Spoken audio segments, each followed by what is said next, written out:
Ulas jangan tak ulas, bongkar jangan tak bongkar, ulas tanpa sempadan, bongkar sampai terlonde. Itu dia trademark saya. Petang ini saya ingin beritahu kepada Anda semua satu pendedahan yang luar biasa. Pembangkang bakal bergabung semula selepas pilihan raya negeri Johor yang kalah teruk. Wow, ini yang namanya hikmah di sebalik kekalahan. Oke, kita mau ulas tentang perkara ini. Apabila salah seorang pemimpin paling besar, nanti saya beritahu kepada kamu pemimpin paling besar di pihak pembangkang, memberi cadangan supaya semua pembangkang bersatu semula, bergabung semula. Baik, pada pendapat saya, perkara ini memang satu perkara yang kita cari-cari dan kita tunggu-tunggu.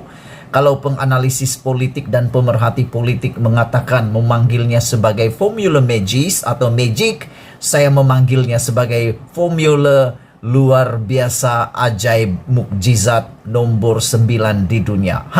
Kalau ini berlaku, mukjizat ini berlaku, pasti dia akan menjadi mukjizat nomor 9 di dunia. The Wonder Wall number 7, number 9. Begitulah ceritanya. Walau bagaimanapun, tiada yang mustahil di dunia ini. Sebelum kita ulas itu, kenapa mereka harus membuat penggabungan ini semula?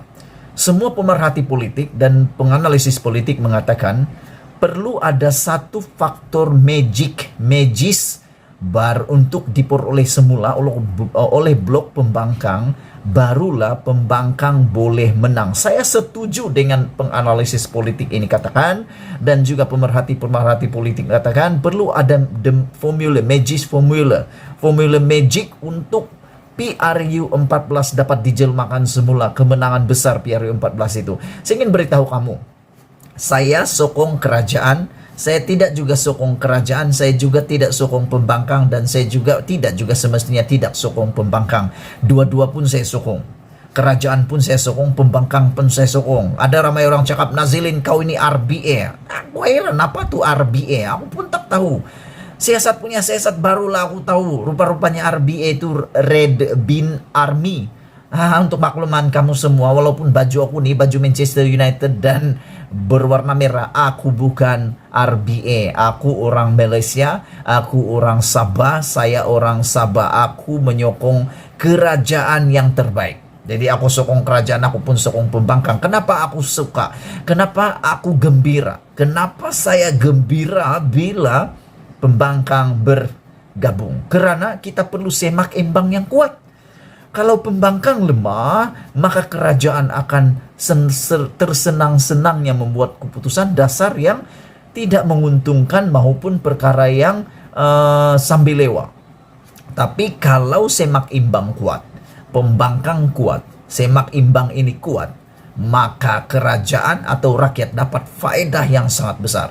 Jadi untuk menang, saya setuju dengan pemimpin besar ini katakan perlu pembangkang tulin bergabung semula.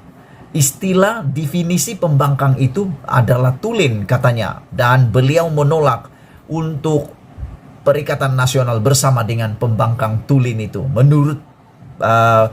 Menurut pemimpin pembangkang paling besar, paling banyak parti kerusi menang di seluruh Malaysia di pembangkang ini, beliau katakan sudah waktunya untuk bergabung semula, untuk pembangkang tulin dan dikecualikan Perikatan Nasional. Aku terfikirlah lepas nih Perikatan Nasional nak buat apa lagi kalau dia hanya solo. Susah juga bergerak solo kan Perikatan Nasional. Tapi tak apa, mereka ada PAS dan mereka ada gerakan. Oke lah, tak apa, itu cerita lain. Tapi ceritanya Mbak petang ini, saya setuju kalau mereka bergabung semula.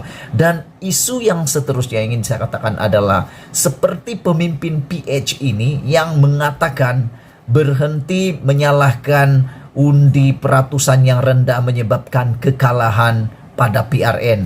Melaka pun itu antara alasannya, Sarawak pun itu antara alasannya, dan Johor pun itu antara alasannya. Adakah Anda sadar bahwa apabila Anda cakap tentang peratusan pengundian yang rendah ini dijadikan faktor kekalahan dan kesalahan, Anda sedang menuding kepada rakyat, adakah rakyat yang bersalah? Tidak, rakyat punya pilihan. Itulah namanya pilihan rakyat. Itulah nama demokrasi. Yang mana rakyat bebas mau hadir atau tidak mengundi, itu haknya. Tetapi yang paling penting dia sepatutnya. Rakyat sepatutnya. Kenapa kau tidak mengundi? Mengundilah, mengundi. Itu tanggung jawab kamu, bukan marah geram aja. Oke. Sepatutnya berhentilah menyalahkan rakyat yang tidak turun mengundi. Berhentilah berbuat seperti itu, karena punca yang perlu diperbaiki dengan segera bukan turun mengundi, bukan rakyat yang bersalah itu, tapi kembali kepada isu utama dalam parti gabungan politik itu. Kata pemimpin ini, siapa lagi kalau bukan Lim Guan Eng. Mungkin Anda benci dia, mungkin Anda tidak suka dia, mungkin Anda tidak setuju dengan dia, terpulang. Tapi saya setuju dengan apa yang Lim Guan Eng cakap ini. Perlu parti pembangkang bersatu semula dan berhentilah menjadikan peratusan mengundi rendah itu sebagai alasan untuk kamu mengatakan ini puncak kekalahan. Dikatakan perlu difikirkan semula. Puncak kekalahan ini, puncak utamanya harus dicari, yaitu ketidakkerjasamaan, ketidaksepaduan, dan ketiada sikap bekerja sama yang perpaduan antara parti pembangkang itu. Kita lihat, ini bukan cerita tentang pecah undi saja. Saya tidak merujuk kepada pecah undi petang ini, karena ada orang cakap, bukan pecah undi sebenarnya. Sebab kalau pecah undi, mau lawan sebenarnya, lawan ikut blok Barisan Nasional, Perikatan Nasional, dan juga PH. Jangan gabung PH dan PN. Sebab PH dan PN mereka bukan sebulu. PN dia adalah separuh kerajaan, separuh pembangkang.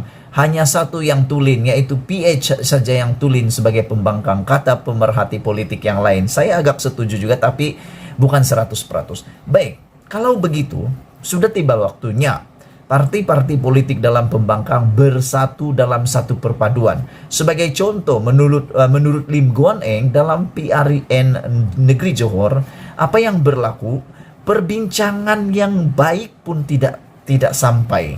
Guna logo pun berbeza, mengelirukan rakyat. Bahkan pemilihan calon menteri besar Johor pun tidak ada kesepakatan. Tak tahu nak pilih siapa. PKR dengan logonya, DAP dengan logonya, Amanah dengan logonya. Nah, sekarang ini persoalannya nak pilih siapa. Rakyat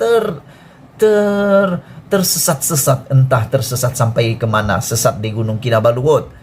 Jadi sekarang ini betul lah seperti Lim Guan Eng cakap, perlu kembali semula kepada jalan yang asal, perpaduan. Seperti pepatah Melayu katakan, bersatu kita teguh, bercerai kita roboh. Itu yang perlu difikirkan, bukannya mempersalahkan pengundi yang tidak turun mengundi. Saya pikir kalau ini berlaku, ini satu berita buruk buat Barisan Nasional. Menang 3 PRN tidak apa, tapi kalah dalam PRU 15 ini berita buruk. Kenapa? Dalam PRN kuasanya hanya di negeri, tapi PRU kuasanya di Putrajaya. Saya pikir tiada mustahil. Kalau kamu cakap, Nazilin itu hanya sembang kari, saya cakap, kari pun boleh jadi manis tahu kalau terlebih gula. Betul. Ada orang cakap itu sembang kari. Banyak juga sembang kari dulu. Tidak bubarlah Johor, tak akan bubarlah Sabah, tak akan bubarlah Melaka, tak akan bubarlah Perak, tak akan dia masih stabil lah dan sebagainya. Akhirnya terbukti politik adalah dinamik dan tak boleh diramal. Senang lagi ramal hujan daripada politik. Jadi kalau ada yang berkata simbang karilah kalau dorang boleh bergabung semula, kita tunggulah. Kalau mereka bergabung, ini magis dunia yang ke-9. Adakah mereka dapat menang kalau mereka bergabung? Itu lain cerita, sebab ceritanya sudah terbukti, sejarahnya sudah terbukti.